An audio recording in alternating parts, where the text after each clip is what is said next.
Hello viewers and welcome to Nerdology channel. I'm Asus Mohamed and today I'm going to be reviewing the Asus Memo Pad HD7. That will be the 8GB model.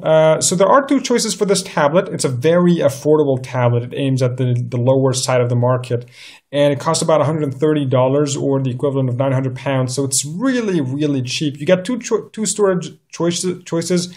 The 8GB model and the 16GB model. The 8GB model have a 2 megapixel camera on the back and a front-facing VGA camera on the front. The 16GB model have a 5 megapixel camera on the back and a front-facing 2 megapixel camera. Now, this tablet doesn't come with any voice calls or any 3G capabilities, no ability to use any SIM card whatsoever. It's just a standard Wi-Fi tablet. So apart from those two, the differences, the camera, there is nothing else. Both are exactly identical. So this is what you get in the box, and it shows you the color choices. You get about 3 color choices that have a glossy finish. That's the white, the hot pink, the lime green, and the ones with the soft touch back, kind of like the Nexus 5 or the Nexus 7 2013, I'm sorry. You got the dark blue and the black. So what else comes in the box? This flimsy stand right here. It feels really flimsy, really cheap. It's kind of like those cheap plastic toys you would find in a toy box. But I'm glad they included this since it's a very affordable tablet. And of course the micro USB cable and the charger. So here is the tablet. What I've chosen here was the black soft touch finish tablet. I always like the soft touch back because it's completely fingerprint proof and it doesn't pick up dust or scratches or scuffs easily. It doesn't pick any oil or anything. It's not like those cheap glossy tablets that just kind of pick up a lot of dust and a lot of fingerprints and they just look gross after you use them. Only the screen is really just picks up a lot of fingerprints and it's really reflective. But I've chosen this because I just love the feel of this soft touch. It just feels a lot more durable and I prefer it overall. So let me tell you about the specs of this tablet. This weighs about 302 grams, which makes it fairly decent in terms of size. The screen is a 7-inch screen, comes with a 1280 by 800 resolution with 216 pixel per inch. That is an IPS LCD display, so you know it's going to be good when it comes to sunlight legibility. Also, it's got the Asus Wave Share UI with connectivity options of only Wi-Fi, Bluetooth 4.0, USB 2.0, no GSM capabilities. You can't use your SIM card. You can't make any voice calls or 3G calls. It's got a back camera, 2 megapixel back camera, capable of capturing 720p videos at 30 frame rates per second. Also, it's got a front-facing VGA camera. It comes with Android 4.2 and is upgradable to Android 4.2.2, which is the version I got on this tablet. Also, the processor is a bit on the low end of mid-ranger processors. That is the MediaTek MT8125 with that is a quad-core processor, of course, with a 1.2 gigahertz of speed. And the GPU is a PowerVR SGX 544 and, of course, 1 gigabyte of RAM. The battery is 3,950 mAh and the price, of course, is 900 Egyptian pounds or the equivalent of $130. So let's check out the design of this tablet first. So on the top, you would find the micro USB port, and you would find the microphone and the 3.5mm jack. On the front, you wouldn't find anything at all. On the bottom, there's also nothing. On the right side, you would find the lock button and the volume rocker. Although they're not really on the side, they are more on the back, but just slightly tilted to the left. This is kind of troubling because if you do want to just tap press the lock button to kind of check out the notifications or anything, you can't do that unless you lift the tablet and click it. So this is not the best design choice out there. And also it would be problematic if you have a cover. So overall, I would have preferred a better button placement, but it feels better. You know, if you're holding the tablet like this, then your fingers fall right away on this part. So I don't know. It's a serviceable placement. On the back, you find the Asus logo and the 2-megapixel camera with a chrome ring that surrounds it. On the left side, you would find this micro SD slot. It's open, so I don't know. It might be prone to accidental presses. You would pretty much get the SD card outside or something. And there's a lot of dust that could get in if you got it open without an SD card. And on the bottom, you would find this rather massive loudspeaker. And as you see, everything, if you haven't noticed it already, this thing screams Nexus 7 2012. This Asus designed the Nexus 7 2012. They took a lot of design cues from it, but you wouldn't find the leather back, you wouldn't find the metallic sides around the center of the tablet. So overall, it really does feel like this is an affordable Nexus 7 2012. Everything about it is exactly the Nexus 7 2012, only just slightly at a more affordable price. So let's check out the display and what does Asus offer in its UI. So the display is fairly bright. It offers decent color representation, actually it's accurate color presentation. The brightness is actually pretty good. In sunlight, this thing is very clear. It's you're really able to see it, no problem. You wouldn't need to kind of do this action here where you cover the screen to kind of see the screen better. You also get some handy option in case if you thought the colors were too vivid or too washed out. You get this app here called Asus Splendid, which allows you to kind of have this fine adjustment of color temperature and being able to choose vivid mode, in which, you know, the tablet adjusts the colors automatically to make them more vivid. And you also get to choose enhancements here, in which you pick the hue and the saturation of colors as well. So overall, you get to fine adjust the colors and just make them to your liking.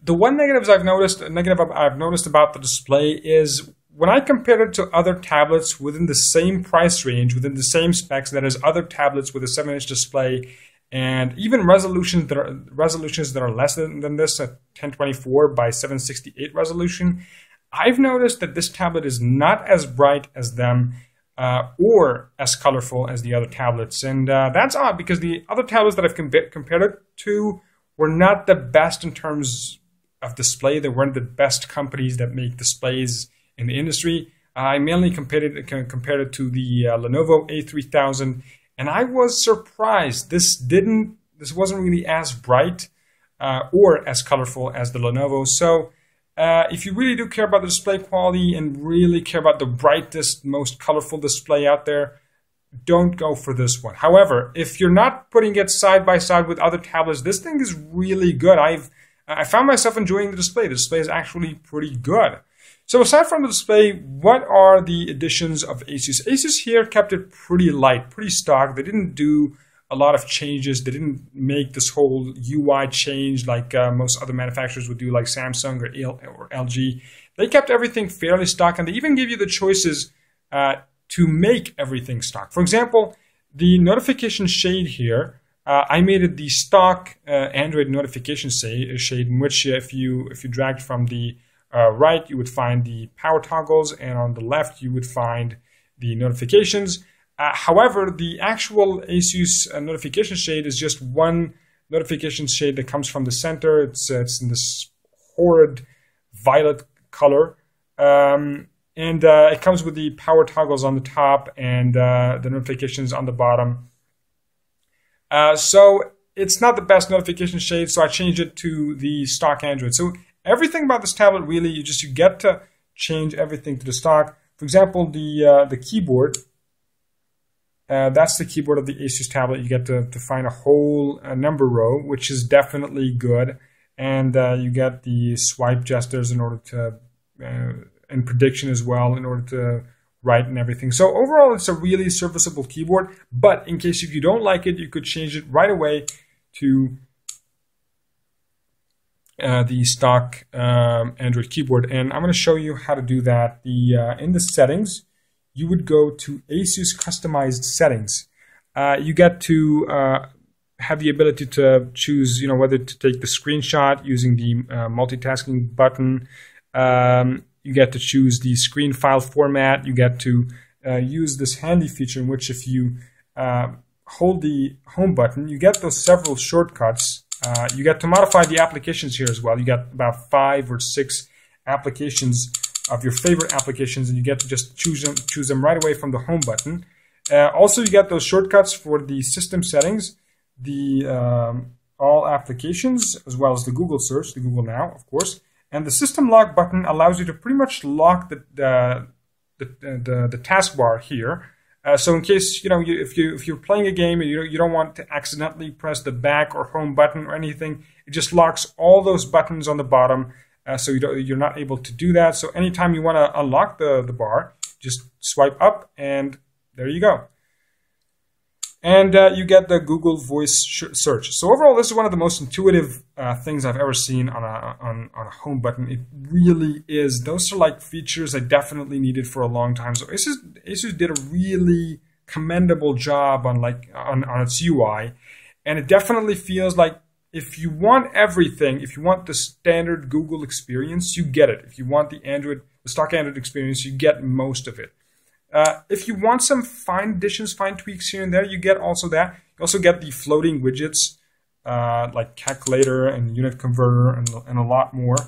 You get Audio Wizard. Audio Wizard allows you to kind of have some tweaks on the sound experience. It only works with the loudspeaker. It doesn't work with the headphone jack. But what it does is that you choose one profile from power saving, music, movie, gaming, speech, and recording, and it just amplifies certain specifications of this of the sound so that it kind of emulates the movie experience or music. And I have noticed some difference. There's a lot of difference. And the speakers are pretty good. There are times where I just questioned myself, why would I need headphones if I have speakers that are this good? The speakers are actually pretty good. I'm going to show you those later. So for the browsing experience, it's actually pretty fast. It's capable of doing multitasking really, really quick. It's a very fast tablet. If you're not really pushing it to its absolute limits, if you don't want to play the latest games like XCOM, Enemy Unknown, or any of those games, the tablet is fast. It just flies through the UI. It's running at mostly 60 frames per second all the time. It's actually a pretty good performer. If you're not going to play the latest games on it, it's actually a pretty good tablet. So the battery for me lasted about 2 to 3 days with moderate use. That means, actually moderate use means I get to keep the brightness at full level. I get to blast the speakers at full level as well. What I mean by, the moderate use is I get to just, play some games here and there, maybe do some browsing, maybe read some books here and there. And it lasted with me for 2 to 3 days with moderate use. The screen on time with the heavy usage, that is full-on gameplay, playing really intensive games like Re-Racing 3, took about 5 hours to get the tablet from 100% to about 10%. 13 hours of screen on time in case if you were using it lightly, that is like reading a book or maybe doing some browsing, while keeping the brightness on 50% level.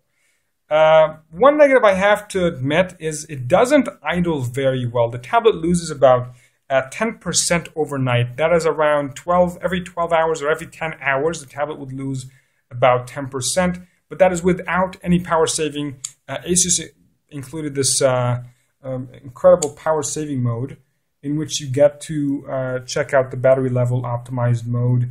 It tells you the battery percentage, and you get to choose several, it's called the smart saving mode. You get to choose several modes: ultra saving mode and optimized mode and customized mode, in which you choose, this is like your own liking. You get to choose the applications and everything, so you just get to tweak the exact battery customization there. So overall, Asus included a lot of applications, and I'm really just a huge fan of this UI because I love stock Android. I want to use the stock experience. However, there are some things missing that I wish if they included, that Asus does exactly that. So in case if you want to see the gaming performance of this tablet here, I got Modern Combat 4.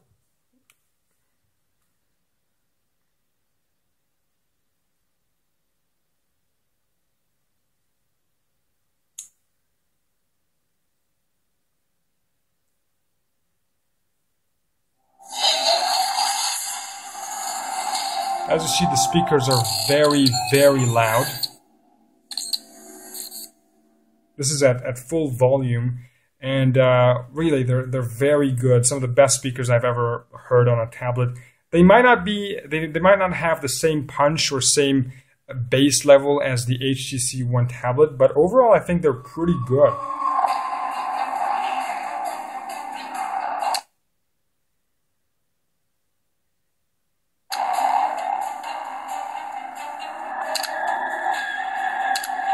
So this tablet doesn't play the latest games, so don't expect it to play XCOM, Enemy Unknown, don't expect it to play Modern Combat 5 or Asphalt 8 at the smoothest frame rates. However, you could play the latest AAA games that are before that, the version that's before that. You could maybe play Re-Racing 2 or Republic or Modern Combat 4.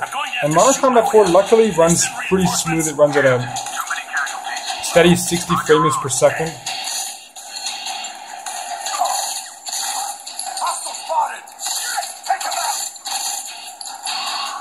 I'm really not doing good. But overall, the performance of the tablet is pretty good, as long as you really don't push it and expect it to do the absolute,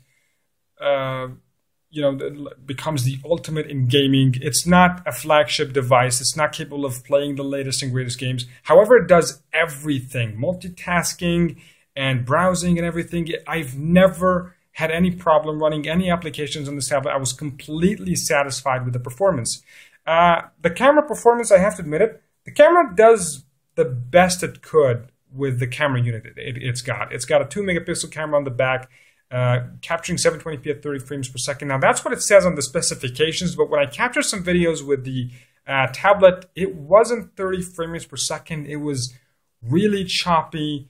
It was extremely laggy. I don't know why, but the camera really does the best it can with this sensor. That said, I think the camera is absolutely horrible. It's dreadful. Don't even take any pictures with this or videos with this camera because you're going to be really disappointed. It works for chat. However, it's really, really dim. If you're even in a very well-lit room, you wouldn't really be able, the person who's talking to you wouldn't really be able to see you clearly because the camera doesn't, soak in enough sunlight so that it really shows everything, bright and clear. So, I don't know. I'm glad that the tablet, that they included cameras and they didn't cut any corners around that. They included the best camera they could possibly can include on a tablet with this version, with this price.